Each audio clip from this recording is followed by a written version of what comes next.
Ako si Father Anthony Salas, SVD, a member sa Society of the Divine Word. Nag-operate me o nag-serve me sa simbahan sa Agusan del Sur, mga parokya sa under sa SVD sa Diocese of Butuan. Ang akong current assignment mao ang pag-journey aning usa ka parish cooperative. Ang pangalan San Isidro Parish, Binukayan Area Farmers Multipurpose Cooperative or SIPAFAMCO.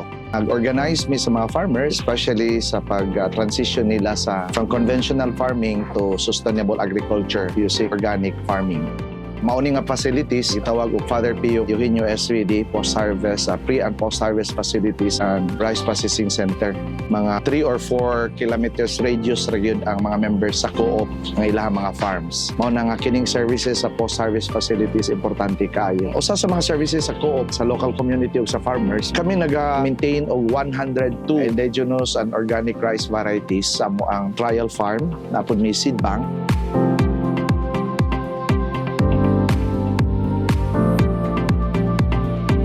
Unya, amo mga farmers na may mga 54 ka mga farmers nga nag-cultivate sa ilang farm using sustainable agriculture or organic farming. Na ami unom ka mga farmers, a total of mga 8 hectares nga na-certified yun nga organic sa Bureau of Agriculture and Fisheries standards. Kasi SIPAFAMCO na organized yun actually dito sa Binukayan, kaya ginaaman ta sa Loreto area. Upland farming man ang Binukayan, pero nag-expand dito para sa lowland farming kani mga rice farming. Actually, kung yun ko, ang ako mga predecessors ng mga pari, sila yun ang nag-initiate na nagsunod lang ko sa ilang mga lakang. Si Father Pio, tungod sa technology sa masipag o organic farming, o si Father Pete, kay siya man ang yun ang nag-organize sa cooperative. Ang uban pang mga SVDs nga nauna sa ako. So ako lang ipadayon ng ilang mga legacies. Nga kung i-maintain o ipadayon o i-enhance ang ilang nasugdan. Karon na may mga 250 plus lang ka mga farmers. So producers cooperative yun me, kaya nag-produce me rice, nag-produce me og organic rice o naturally grown rice. Na may black rice, brown rice, red rice, o white rice ang amo ang mga products. Ang produkto sa pagkakaroon ng produkto sa SIPAFAMCO na may mga produkto nga naa sa na may mga distributor o mga retailer sa Trento, Santa Josefa, Bunawan. Napod mi dito sa Cebu, no, sa University of San Carlos.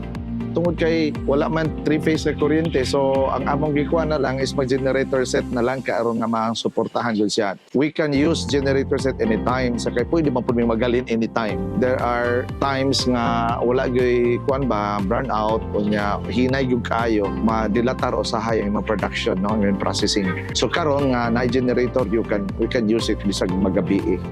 Kining maong facilities na may solar dryer, mechanical dryer.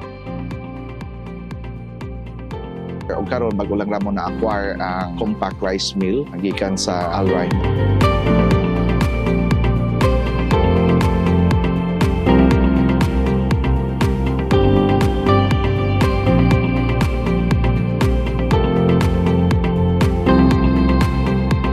Kaya ni siya na magtabang kay gusto namong mahimong kalidad po ng quality sa amo ang rice. Ang among gikinahanglan man god nga dili lang well milled rice, pero nagkinahanglan po mi kanang pinawa ra bitaw kanang tanggalon ra ang kanang iyang hapaw ra. Well, kani mas efficient ang iyang production sa galingan. Una, mas limpyo siya. Paspas po, no? Kanang, of course, among gi-expect ra po nga kana maka-meal siya around 1,000 kilos per hour. Fit ra gyud po nga among panginahanglan sa product nga sa ning machinery nga amo pong na-supply po sa amo. Especially sa mga farmers association o mga cooperatives nga nangita yung aning nga mga equipment na ginagmay lang. Ma-recommend na ko in the sense nga dili kay siya mahalin. Kaya ra pud ba?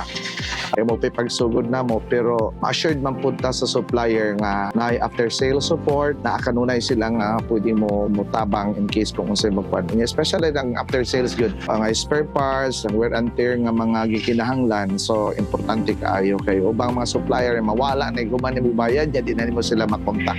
Which mao na problema na mo sa previous na mo nga supplier.